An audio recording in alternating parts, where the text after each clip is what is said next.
네, 우리 수요예배 나오신 여러분들을 주님의 이름으로 사랑 축복합니다. 오늘은 10번째 시간입니다. 오늘은 요한복음 11장인데요. 요한복음이 총 21장으로 쓰여졌는데 10번째 시간이고요. 오늘 요한복음 11장 나사로를 살리신 예수님이라는 주제로 여러분과 함께 은혜를 나누고자 합니다. 오늘 좀 길 수 있어요. 많습니다. 그래서 제가 조금 빨리 진행하도록 하겠습니다. 끝나는 거 보니까 저 지금 방금 왔다 갔다 했거든요. 7층에 있는 사람들하고 계속 겹치더라고요. 그 시간도 8시 반인지 7시 반인지 8시인지 제가 정확히는 모르겠는데 겹쳐요. 끝날 때도 겹치더라고요. 수요일도 끝날 때도 겹치고 목요일도 끝날 때도 겹쳐서 둘 중에 하나를 선택해야 할 것 같습니다. 저들보다 빨리 끝나거나 저들보다 늦게 끝나거나 마음이 들었습니다. 그래서 네? 시간이 달랐어요? 시간을 똑같이 따라한 거예요? 이단들은 다 끝까지 베껴요. 할 줄 아는 게 하나도 없습니다. 그냥 우리 거 베껴서 하는 거예요. 어쨌든 오늘 포인트입니다. 하나님의 영광의 관점이라고 하는 겁니다.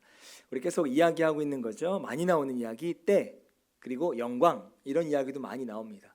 특별히 오늘 11장까지인데요. 12장부터 많이 나오는 거 이따가도 말하겠지만 하나님의 영광이라고 하는 이야기가 굉장히 많이 나옵니다. 그 영광의 관점에서 그리스도의 죽으심, 예수 그리스도의 죽으심을 어떻게 바라볼 것인가 라고 하는 거고요. 두 번째는 역시 하나님의 영광의 관점에서 자신의 삶을 어떻게 바라볼 건가, 고난이라고 하는 삶을 어떻게 바라볼 건가 라고 하는 거고요. 세 번째는 거짓 믿음과 연약한 믿음을 구분하기 시간을 갖도록 하겠습니다.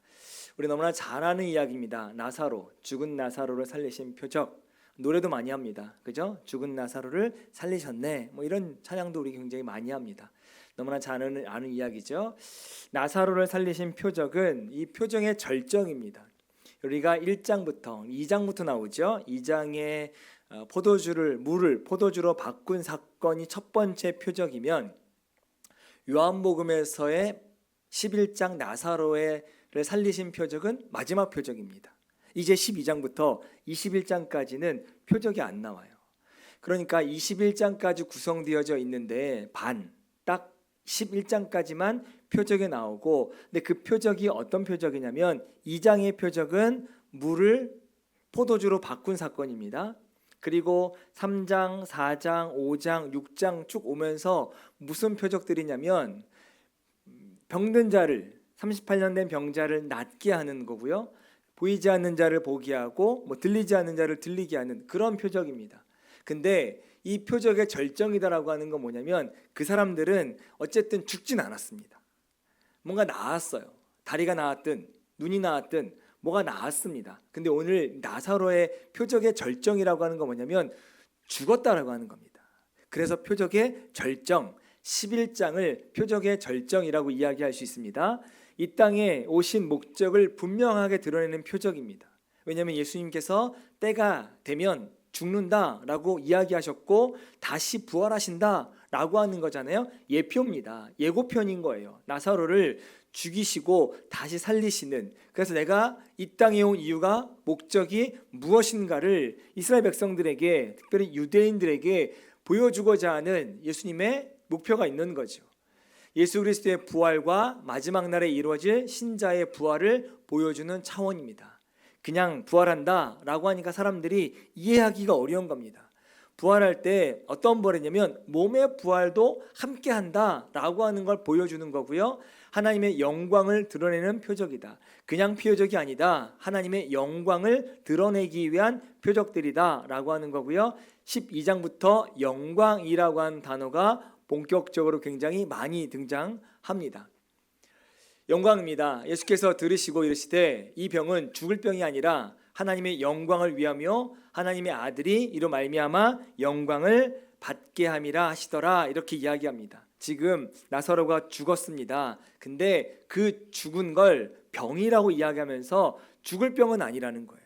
사람들이 분명히 죽었다 이렇게 이야기하는데 이 병은 죽을 병이 아니라 하나님의 영광을 위한 것이다. 그리고 하나님의 아들이 이로 말미암아 영광을 받게 한다. 즉 아버지 되시는 하나님이 영광을 받고 아들 된 나도 영광을 받게 하기 위한 하나의 또 다른 목표가 있다라고 이야기하시면서 11장에 나사로의 죽음을 그렇게 시작하는 겁니다.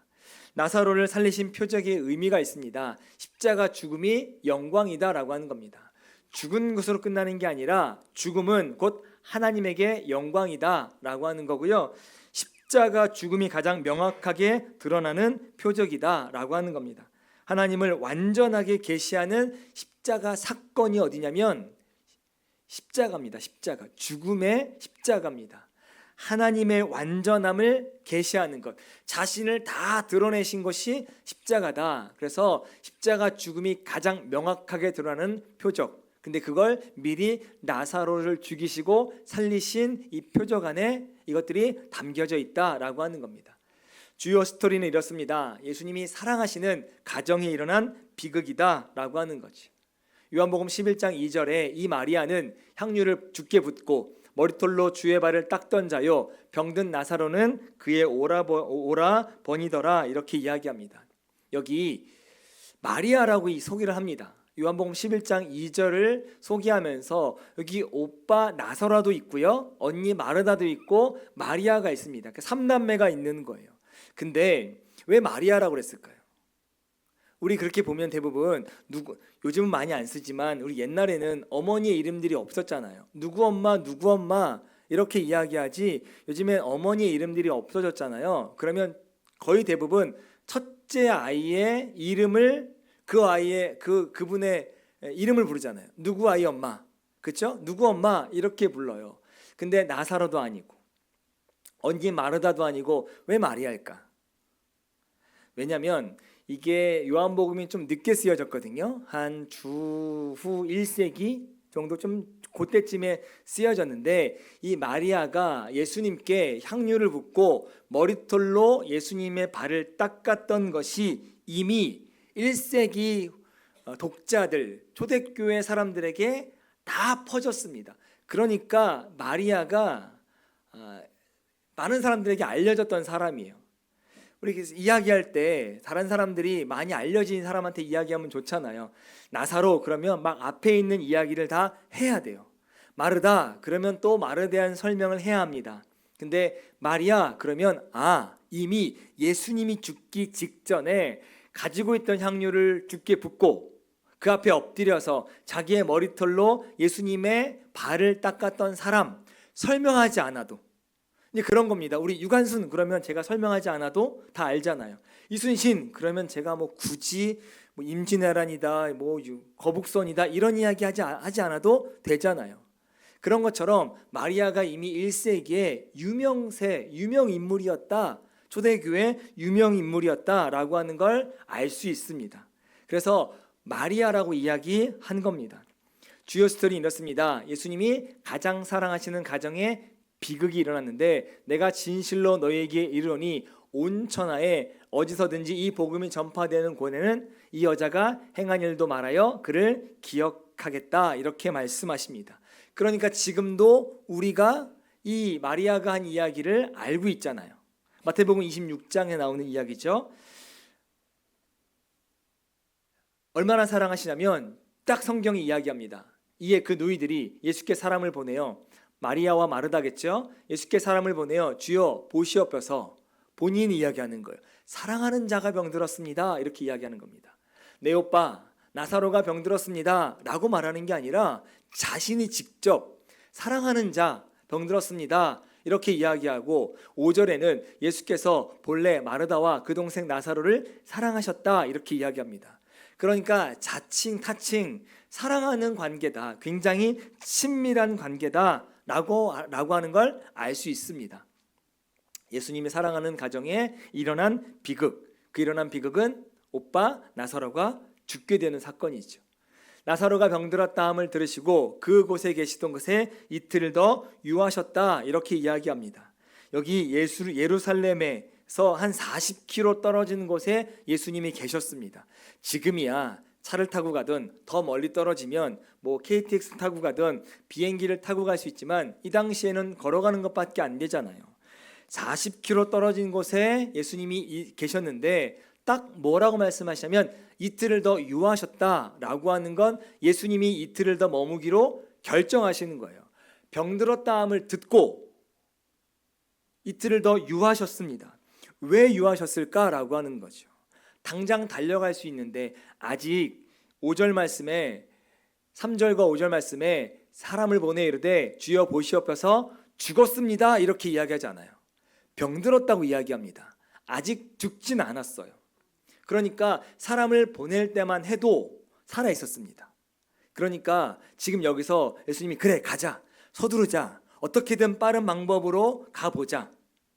40km면 얼마나 걸릴까? 시간이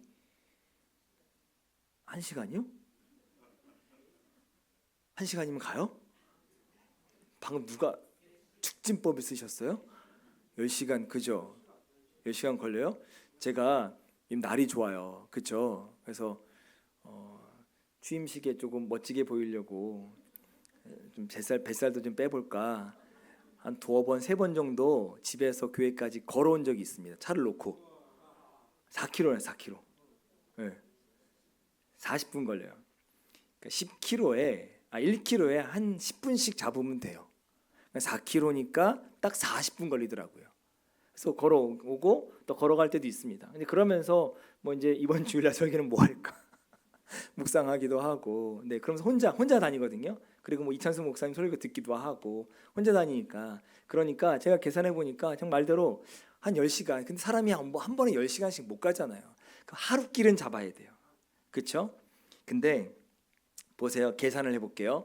예수님이 도착하셨어요. 죽은 지 얼마나 됐냐 물어보니까 며칠 됐다 그랬죠?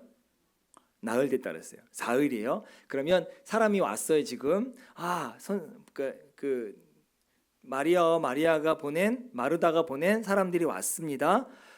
선생님이요, 지금 내 오빠가 우리 오빠 되는 분이 아파요. 지금 가셨으면 좋겠습니다. 라고 하루예요. 그리고 며칠 더 계셨죠?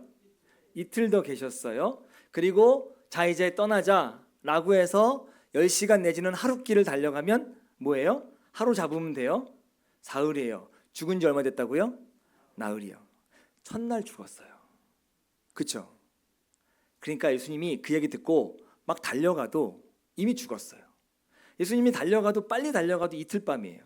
첫날은 그 얘기를 듣고 사람들이 왔고 그 얘기를 듣고 다시 돌아가면 이틀 걸려 이틀. 그러니까 죽었습니다. 이미 첫날 죽었어요. 예수님이 가도 못 살려요. 이미 죽었습니다.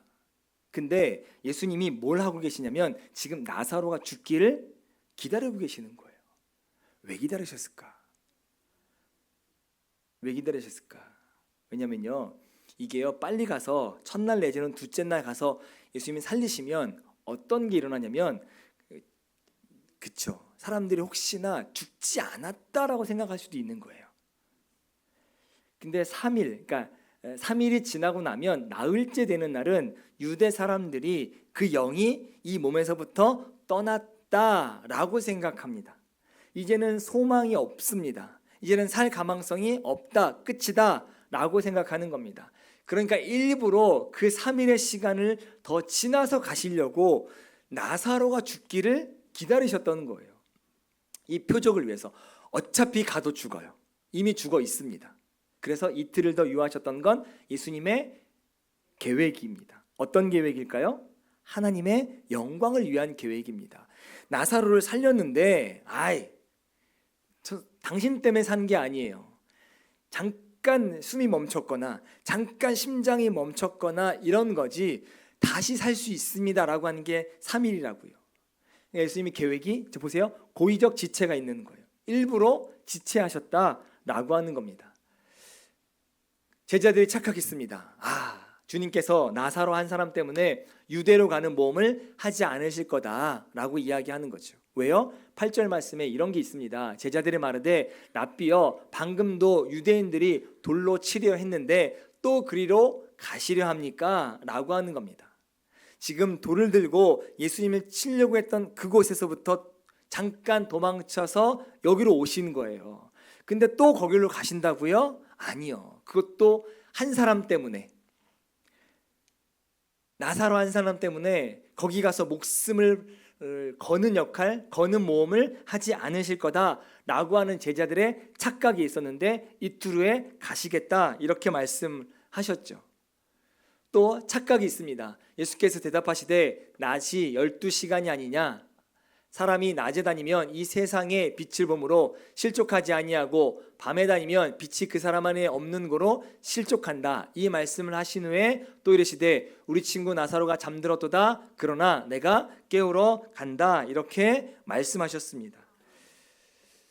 지금 하는 이야기는 무엇이냐면 지금 내가 가서 일할 수 있을 때 일할 수 있는 시간이 한정적인데 이걸 은유적으로 표현하는 겁니다. 그래서 일할 수 있을 때 지금 가서 내가 일하겠다. 그것도 이틀 후이긴 하지만 어쨌든 지금 가서 일하겠다라고 하는 겁니다. 밤이 되면 어둠의 시간이 오면 할 수 없다라고 하는 거죠. 그 어둠의 시간은 뭐예요? 본인이 죽으면 본인이 십자가에 못 박혀 돌아가시면 할 수 없으니 지금 내가 가서 그 나사로, 내가 사랑하는 제자 나사로를 살리겠다라고 하는 겁니다.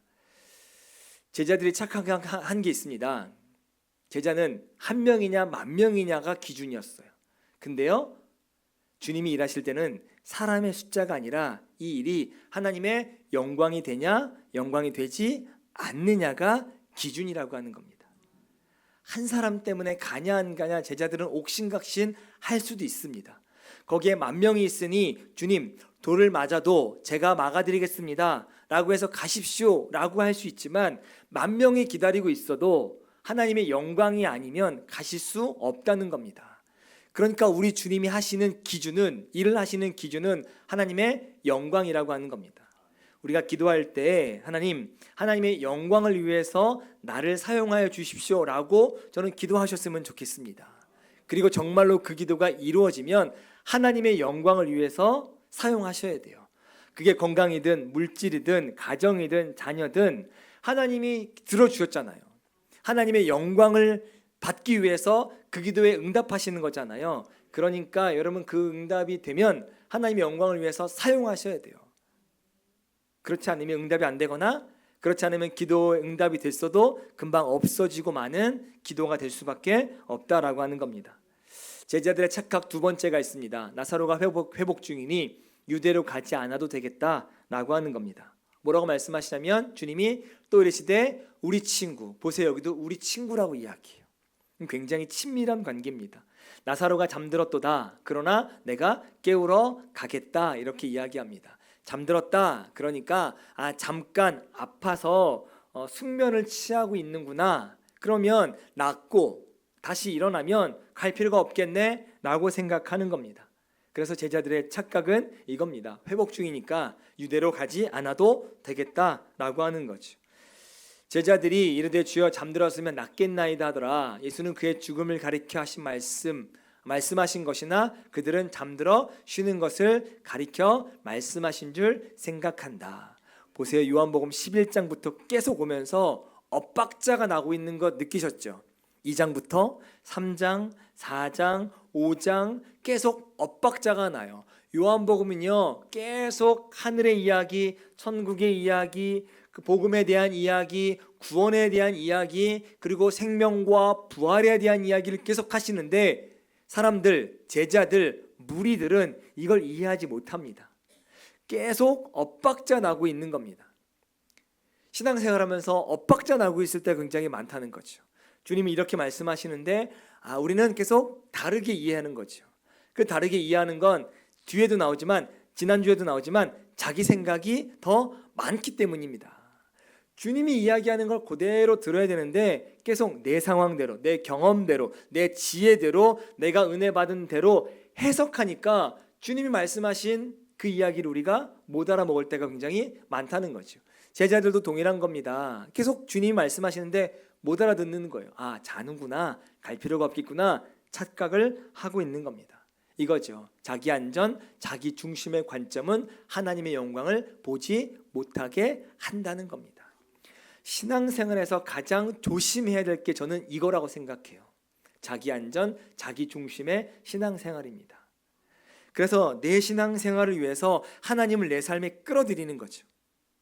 내 신앙생활을 잘하기 위해서 하나님을 램프의 요정으로 사용하는 겁니다. 그게 아니에요. 어떻게 하면 우리가 하나님 편에 설까라고 하는 것이요. 링컨이 이렇게 이야기했다는 거 아닙니까? 기도할 때 어떻게 하면 하나님이 내 편을 만들 게 아니라 내가 하나님 편에 설 수 있도록 기도한다는 것이 아브라함 링컨이 이야기한 거 아니겠습니까? 하나님을 내 삶에 끌어들어와서 나의 중심, 내 영광을 위해서 하나님을 사용하는 게 아니라 반대입니다. 하나님의 영광을 위해서 내가 사용되어져야 한다라고 하는 겁니다. 신앙생활에 여러분 이것만 잘해도 저는 굉장히 하나님과 친밀한 관계를 맺을 수 있을 거라고 생각합니다. 이건 정말 끝까지 우리가 신앙생활 할 때까지 여러분 갖고 계셨으면 좋겠습니다. 기도할 때도 그렇고요. 말씀을 읽을 때도 들을 때도 또 신앙생활 할 때도 굉장히 중요하다라고 생각이 듭니다. 착각 세 번째는 예수님과 함께 죽으러 가자. 예수님이 무모한 결정을 하셨다 이렇게 이야기하죠. 디두모라고도 하고 도마라고 하는 제자가 말하되 우리도 주와 함께 죽으러 가자 이렇게 이야기합니다. 왜 죽으러 가자고 이야기하죠? 8절에 아까 어차피 가면 돌에 맞아 죽어요. 지금 돌에 맞아 죽을 각오하고 가시는구나. 그러니 제자인 우리도 가자. 예수님이 돌에 맞으면 우리도 맞아야지 라고 하면서 돌에 맞을 생각으로 갑니다. 착각이에요. 지금 거기에 나사로를 살리러 가시는 거지 돌 맞으러 가시는 것이 아니라고 하는 겁니다. 다 자기들의 착각, 자기들의 생활, 자기들의 경험에 의해서 신앙생활 할 때가 너무나 많다라고 하는 겁니다. 무지한 충성은 참된 믿음의 요소가 아니다라고 하는 겁니다. 제가 여러분에게 꼭 부탁드리고 싶은 건 여러분 덮어놓고 신앙생활 하지 않으셨으면 좋겠습니다. 어떤 걸 덮어놓고 신앙생활 하지 않아야 될까요? 성경. 정말 제발 성경 덮어놓고 신앙생활 하지 않으셨으면 좋겠습니다. 그런 이야기 들어보셨어요? 후탁 성도? 아세요? 후탁 성도 되지 않으셨으면 좋겠습니다. 뭐예요? 네. 먼지만 하얗게 앉아가지고 주일만 되면 일주일 동안 또 갖고 있다가 우리 주일날 예배 들어가야지. 이게 후탁 성도입니다. 여러분 후탁 성도 되지 않으셨으면 좋겠습니다. 이게요. 그 옛날 목사님들은 그랬어요. 덮어놓고 믿어, 무조건 믿으라고.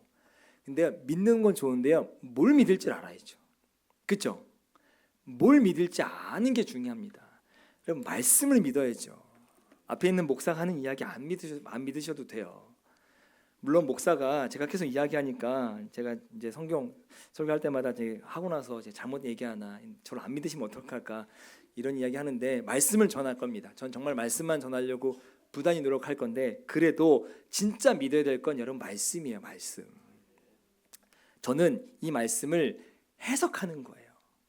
이 해석도요. 제 살아온 그런 날선에서 살아온 날에서 해석하는 거고 제가 믿어왔던 그런 그 전통적인 교회 안에서 해석하는 거고 또 제가 배웠던 신학교에서 또 그런 신학 안에서 성경을 해석하는 겁니다. 물론 감리교에서 해석을 할 때 성서, 경험, 이성, 전통이라고 하는 건 4가지를 가지고 해석을 합니다. 거기서부터 벗어나면 이단이거든요. 갑자기 센세이션한 해석을 갖고 왔어요? 그건 아니에요. 2000년 동안 그 본문을 해석한 여러 목사님들과 신학자들의 전통이 있습니다. 그걸 벗어났어요? 그러면 이단이라고 생각해 볼 필요가 있는 겁니다. 성서, 경험, 성서적이지 않으면 안 돼요. 해석하는데 성서, 경험, 이성, 전통 이 4가지를 가지고 그 안에서부터 해석은 합니다. 큰 틀 안에서. 그러나 진짜 본문은 여러분 여기서 만나셔야 돼요. 그게 하나님 말씀입니다. 진짜 제일 좋은 우리 목사님들이 제일 좋은 설교는 뭐라고 말씀하시냐면 방금처럼 요한복음 11장 25절과 26절 말씀을 읽고 내려가면 여러분이 은혜 받는 게 가장 좋은 설교라고 목사들이 그렇게 이야기합니다. 왜냐하면 이미 성경에 여러분에게 말씀이 전달됐잖아요. 그게 은혜가 되면 굳이 사람의 이야기를 얹을 필요가 없는 거죠. 굳이 사람의 생각과 해석을 얹을 필요가 없는 겁니다. 제발 부탁드리건대 덮어놓고 믿지 마셨으면 좋겠습니다.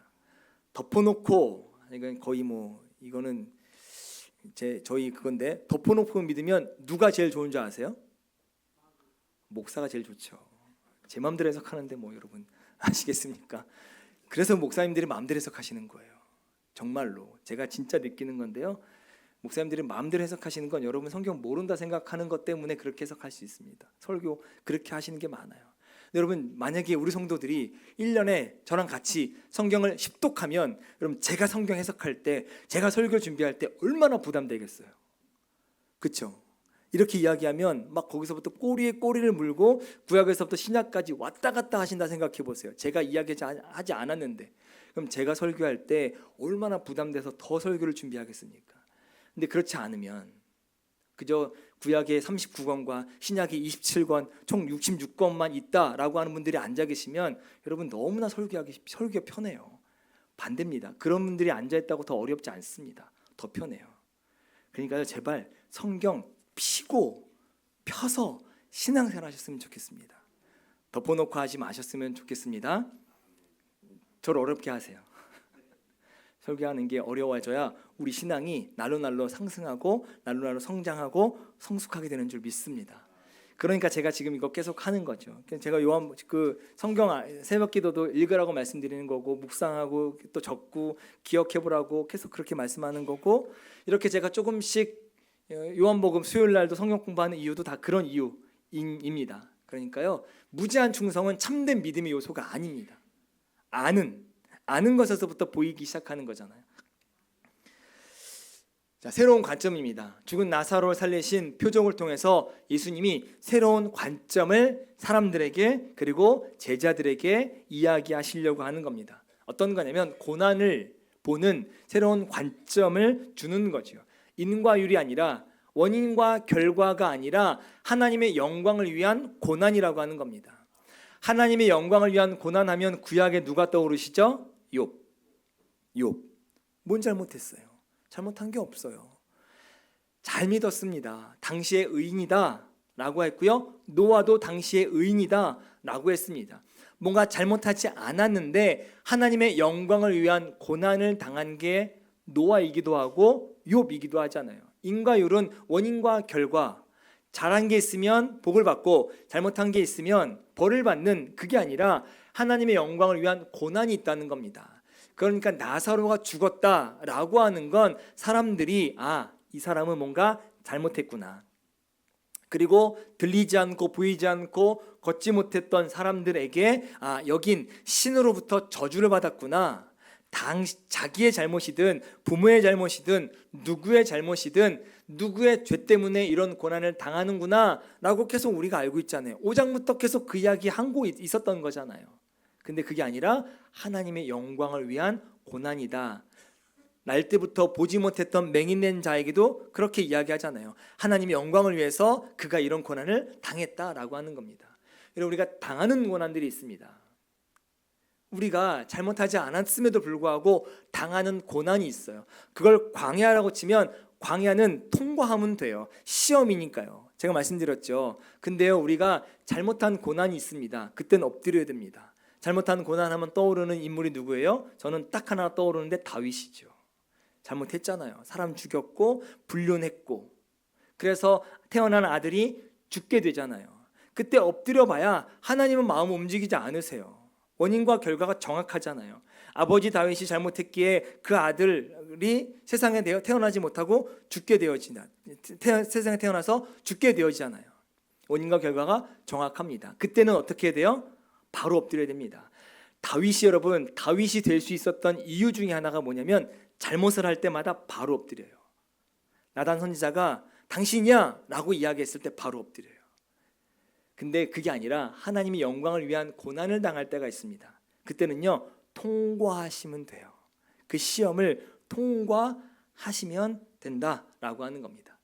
하나님의 영광의 새로운 관점입니다. 높은 차원이에요. 하나님의 영광을 위해서고요. 낮은 차원은 제자들의 믿음이라고 하는 겁니다. 높은 차원은 이런 겁니다. 이 병은 죽을 병이 아니라 하나님의 영광을 위함이다. 하나님의 아들이 이로 말미암아 영광을 받게 한다. 하나님의 영광 그리고 하나님의 아들 누구죠? 예수님 자기 이야기하는 거 아니겠습니까? 하나님의 내가 이로 말미암아 영광을 받는다라고 하는 높은 차원, 고난을 바라보는 관점이 다르다라고 하는 겁니다. 여러분들에게 당하는 고난이 있다면 혹시 한번 잘 생각해 보세요. 내가 혹시 하나님의 영광을 위한 고난이 아닌가 한번 생각해 보셨으면 좋겠습니다. 그러면요, 그 고난은 하나님이 영광 받으시면 없어져요. 예수 그리스도가 영광 받으시면 없어진다라고 하는 겁니다. 낮은 차원의 고난이 있습니다. 내가 거기 있지 아니한 것을 너희를 위하여 기뻐하노니 이는 너희로 믿게 하려 함이야. 그러나 그에게로 가자 하신다라고 하는 겁니다. 믿게 하려고 하는 낮은 차원이 있습니다.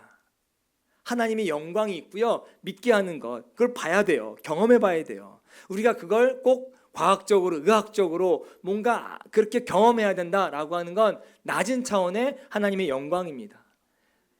우리가 고난을 받을 때 하나님의 영광을 위한 고난을 받는다면 그건 굉장히 높은 차원이고, 그건 지나가면 우리에게 정말 주어지는 큰 축복이 있을 거다라고 하는 겁니다. 여기 내가 거기 있지 아니한 것, 하나님의 부재거든요. 하나님의 부재의 축복이 있습니다. 아니, 부재의 축복? 하나님이 계셔야 축복이지 왜 하나님이 계시지 않는데 축복이냐라고 이야기하는 건요, 하나님의 잔인한 자비의 본질은 항상 하나님의 전지전능하심에 기초한다라고 하는 겁니다. 무슨 이야기냐면요, 우리가요 고난을 당할 때 하나님 어디 계십니까? 라고 물어요. 하나님 뭐하고 계시는 겁니까? 라고 묻습니다. 나 혼자 이 광야의 길을, 나 혼자 이 외로움의 길을 걸어가는 거 아닙니까? 라고 할 때마다 다시 뭐 하게 되냐면 하나님을 다시 한번 묵상하게 된다는 거예요. 하나님에 대해서, 신앙에 대해서, 은혜에 대해서 묵상하게 되면서 하나님의 부재라고 했는데 하나님의 부재가 아니라 하나님이 함께 하셨다라고 하는 축복을 우리가 경험한다고요. 우리 이번에 남녀네 같이, 저 요즘에 하도 예배를 많이 들어가지고 이게 어디서 예배를 드렸는지 남녀네 우리 딱 제가 볼 때 이혜련 장로님하고 저만 이 이야기 알 것 같아요. 남녀네 개회 예배 때입니다. 유병용 목사님 감독님이 이 설교 하셨어요. 이렇게 이제 그 시가 기억이 안 나는데 이렇게 둘이 가는데 막 어려운 길을 갈 때 발자국 쌍으로 2개가 있답니다. 4개 발자국이 있는 거죠. 뚝 가다가 갑자기 어느 날 딱 돌아봤더니 발자국 2개밖에 없다는 겁니다. 예수님 어디 계셨습니까? 그렇게 나와 함께 하신다고 하면서 어디 계셨어요? 라고 하니까 혼자 나를 이 길을 걷게 하셨어요? 라고 물어보니까 그때는 내가 너를, 다 아시는 이야기죠? 그걸 유병용 목사님이 하셨어요. 저도 아는 이야기를 또 하고는 계셨습니다. 그런 거죠. 경험한 거예요. 주님이 나를 어부심에 대한 걸 알게 되는 겁니다. 하나님의 부재인 줄 알았는데 하나님의 부재가 아니라 더 친밀했던 것을 경험하게 되는 겁니다. 그가 거기 계시지 않았다라고 하는 이야기, 하나님의 부재인 줄 알았는데 나중에는 뭐가 바뀌어요? 하나님의 축복으로 바뀌잖아요. 어쨌든 나사로가 살게 되어지는 결론에 도달하게 되잖아요. 때와 영광은 여러분 제가 더 이야기하지 않아도 될 것 같습니다. 그렇죠? 때와 영광의 이야기는 벌써 10여 번, 10번이나 더 넘게 아마 한 것 같아요. 십자가 사건을 중요한 가리키는 개념이죠. 하나님 없는 인간의 무력한 실존과 연약한 신앙이라고 하는 겁니다. 하나님 없는 인간의 연약함, 마르다가 예수께 여짜오되 주께서 여기 계셨더라면 내 오라버니가 죽지 아니하였겠나이다, 이렇게 이야기합니다. 근데요, 이게 진짜예요, 아니에요? 아까 제가 말씀드렸죠. 주님이 여기 계셨어도 이미 나사롯은 죽었어요. 시간상 딱 시간 나오잖아요. 딱 정확히 나오잖아요. 이미 주님이 계셨어도 죽었습니다. 서운한 이야기예요. 서운한 이야기입니다. 근데 뭐라고 예수님이 선언하냐면 예수께서 이르시되, 같이 읽을게요. 시작. 나는 부활이요 생명이니 나를 믿는 자는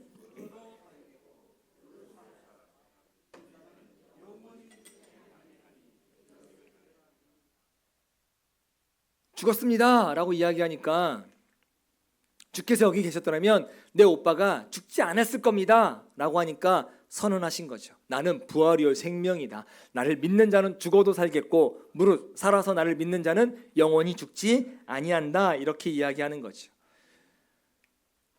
I am, 어디가 떠오르시죠? 구약의 네? 그죠, 모세. 그죠? 떨기나무에서. 자, 이제 막 왔다 갔다 되시죠? 신약의 예수님이 나는 부활이요 생명이다 라고 이야기할 때, 또 생명의 떡이다, 양의 문이다, 생수의 강이다 라고 이야기하는 건 다 나는 누굽니다. 나는 누굽니다. I am이에요. 이게 되면 갑자기 한쪽 머리에서 구약의 떨기나무의 모세가 떠오르면, 여러분 우리 지금 신구약을 왔다 갔다 하시면서 풍성한 그 설교를 들으실 수 있다라고 하는 겁니다. 제가 이래서 성경을 읽어야 된다는 말이 이거예요. 단순히 앞에서 목사가 하는 이야기를 끝나는 게 아니라 설교 시간에 모세 이야기를 거론하지 않아도 그래, 예수님은 하나님이시지 라고까지 가잖아요. 그럼 굉장히 우리는 설교가, 신앙이 풍성해질 수밖에 없는 겁니다. 단순히 나는 부활이요 생명이요, 여러분 예수님이 이야기하셨습니다. 나는 누굽니다 라고 이야기했습니다 라고 하고 넘어가도 그래, 이게 모세에게 하셨던 하나님에게 나는 스스로 있는 자다 라고 하는 이야기 왔다 갔다 하면서 그래? 나는 스스로 있는 자, 그렇지, 하나님은 스스로 있는 자지, 예수님도 스스로 있는 자네, 예수님은 하나님이구나 라고까지 막 연결이 되면 보세요, 벌써 풍성해지요. 성경이, 그 설교와 우리의 신앙이 풍성해집니다. 그러니까 덮어놓고 믿으시면 안 된다는 거예요. 후딱하면 안 돼요. 펴놓고 읽으셔야 됩니다. 믿으셔야 돼요. 나는 부활이요 라고 하는 건 나를 믿는 자는 죽어도 산다 라고 하는 이야기죠. 나는 생명이다 라고 하는 이야기는 살아서 나를 믿는 자는 영원 죽지 않는다 라고 하는 겁니다. 진실로 진실로 너희에게 이르노니 죽은 자들이 하나님의 아들의 음성을 들을 때가 오나니 곧 이때라 듣는 자는 살아나리라. 또 하나요, 영생은 곧 유일하신 참 하나님과 그가 보내신 자 예수 그리스도를 아는 것이다, 이렇게 이야기합니다. 그러면 생명은 영생인 거예요. 우리가 잘 알고 있듯이 하나님 우리에게 영원한 생명을 주십시오 라고 이야기하는 것은 우리가 늘 잘 알고 있는 이야기인데요. 또 하나, 우리가 영생이라고 해서 지금 이 육신으로 천년 만년 살아갈 수 있는 건 아니잖아요. 그렇죠? 여기 제가 제일 어려요. 그러면 온대로 가면, 아니구나, 강대상에서 똑같은 얘기를 먼저 가시고, 아니다, 제가 가고, 속마음이 나왔네. 속마음이 나왔네. 네, 어쨌든 온대로 가면 90까지 산다 그러면, 제가 올해 46이니까 이제 45년 남았다고 쳐요. 그럼 우리 45년 뒤면 여기 아무도 없어, 이 세상에. 더 계실 건가? 알겠습니다. 더 계시다 오세요. 네, 가서 자리 깔아놓고 있을 테니까. 네, 그리고 이쪽 한쪽에 아름다운 교회 성도들 모여 있을 테니까 또 괜히 또 딴 교회 가서 규적규적 거리지 마시고 딱 천국 오시면 이쪽으로 모이세요. 네, 그 아름다운 교회 제가 깃발 들고 서 있을 테니까 또 딴 교회 가지 마시고 이쪽 아름다운 교회 쪽으로 다 오셔야 됩니다. 천국에서 그때 또 만나요. 네. 어쨌든 우리가 영원한 생명은 아니에요. 그렇죠? 천년 만년 살아갈 수 없는 겁니다. 여기 영생이라고 하는 건, 생명이라고 하는 건요, 영원한 생명을 포함되어지는 뜻이 하나가 있고요, 또 하나는 삶의 질이 달라진다는 거예요. 우리가 영생을 품고 사는 자는 삶의 질이 달라진다는 거예요. 보세요, 고난을 만났는데 이 고난이 어디서부터 왔지? 내가 뭘 잘못했지? 또 재수 없어. 왜 나만 이래? 내 인생만 왜 이래? 뒤로 넘어져도 코가 깨지네? 이러면요, 뭐가 돼요? 계속 부정적인 삶이 돼요. 계속 내 삶을 왜 이래? 라고 해요. 근데 고난이 왔어요. 하나님, 이 고난을 통해서 나에게 말씀하고 싶으신 게 뭐예요? 라고 하면 삶의 질이 달라진다고요. 신앙으로 이걸 이길 수 있는 소망이 있잖아요. 넘어졌는데 코가 깨졌어요. 소망이 없는데, 우리는 넘어져서 코가 깨졌는데 코를 깬 하나님의 뜻이 있겠구나, 그러면서 소망을 발견해요. 그리고 다음번엔 넘어졌는데 코가 아니라 팔이 안 다친 걸 감사하네, 이런 거죠. 제가 아름다운 교회 오기 전에 저희 집에 큰 일이 있었어요. 저 어머니 집 10월 달인데 아침 8시, 7시, 그리고 밤 9시가 넘어 전화 오는 건, 부모님에게 전화 오는 건 굉장히 안 좋은 일이죠. 7시 반인가 새벽 기도를 들어왔는데 7시 반인가 8시인가에 전화가 왔습니다. 딱 봤더니 어머니예요. 이거 안 좋죠. 뭐가 안 좋아요. 딱 여보세요 그랬더니 불났어 이러는 거예요. 집에 불이 났어. 정말 제가 어디서요? 했더니 집에서. 어디서부터 불이 시작됐어요? 했더니 집에서. 어머니 이미 정신 이미 멘탈 나가셨어요. 야, 아내한테 불 났댄다. 그것도 우리 집에서 불이 났댄다. 32가구가 사는데 그 32가구에 5천만 원씩만 해줘도 배상을 해줘야 될 거 아니에요. 저희 집에 불 났으면. 그래서 아이를 학교에 데려다 놓자마자 바로 갔죠. 그랬더니 이제 혹시 여러분 보셨나 모르겠는데 10월 달에 신월동에 텔레비에 나온 저희 아버지 집이에요. 1층에서 차 17대가 다 탔어요. 정말 어떤 분은 제네시스 8천만 원짜리를 4개월 전에 샀는데 홀랑 태워 먹었어요.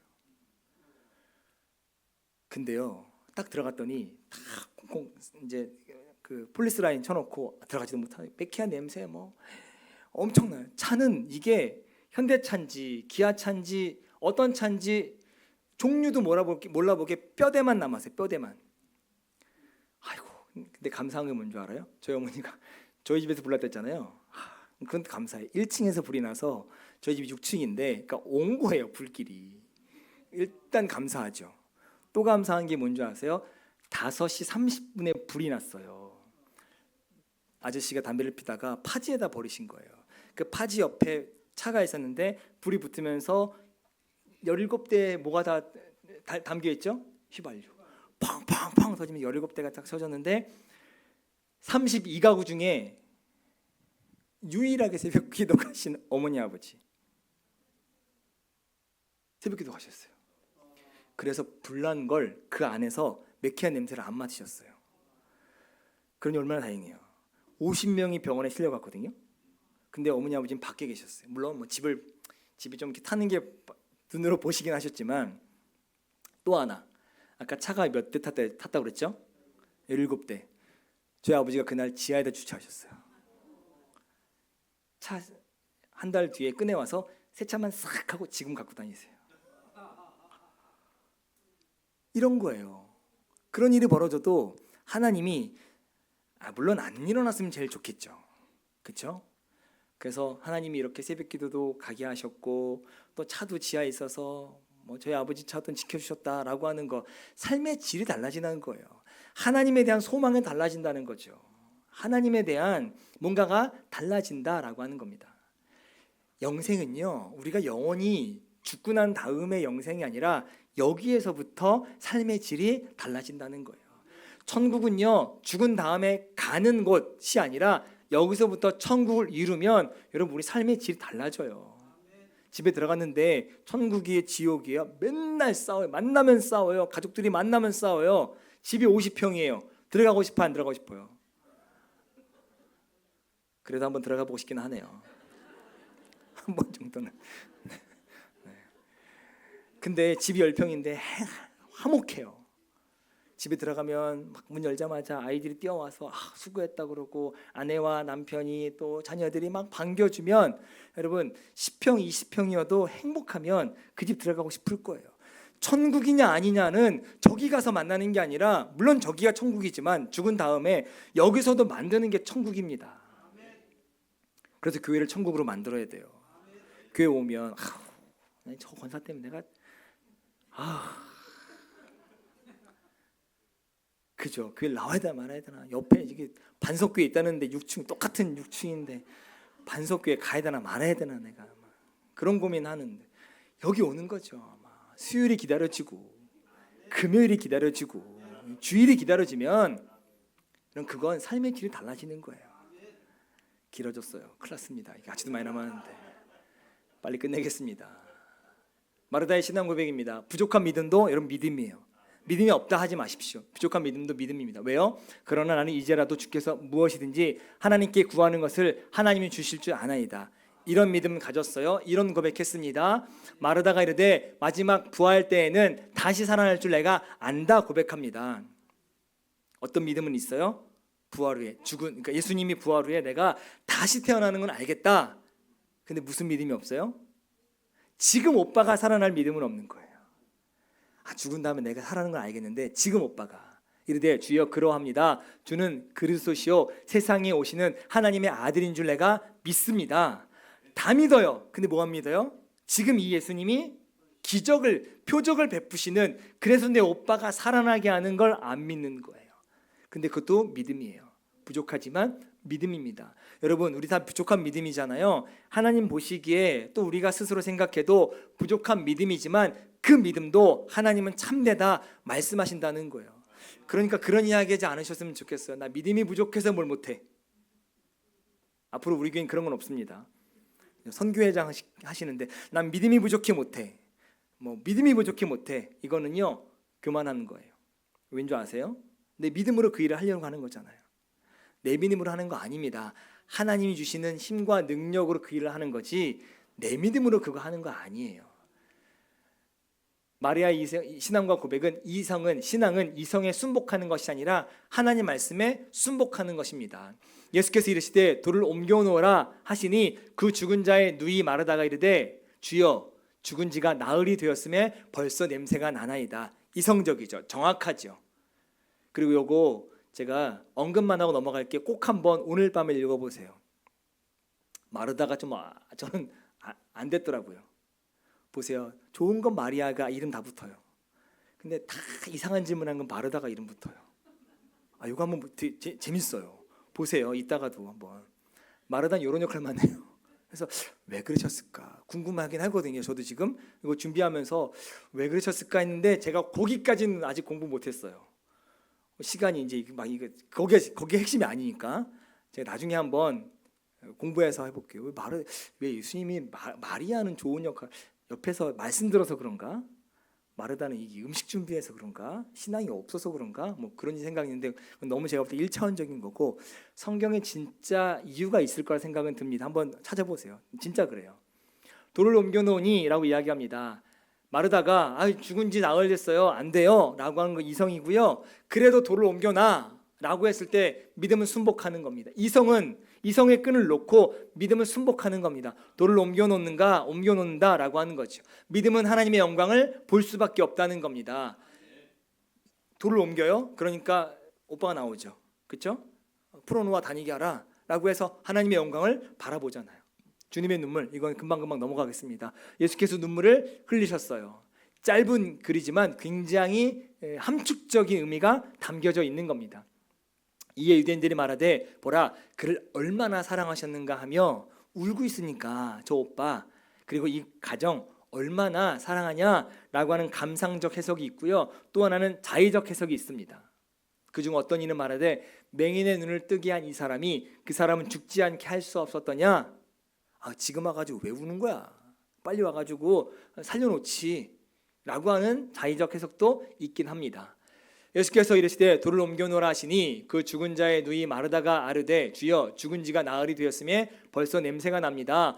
예수께서 이르시되 내 말이 내가 믿으면 하나님의 영광을 보리라 하지 아니하였느냐 하시니 돌을 옮겨놓았다 이렇게 이야기합니다.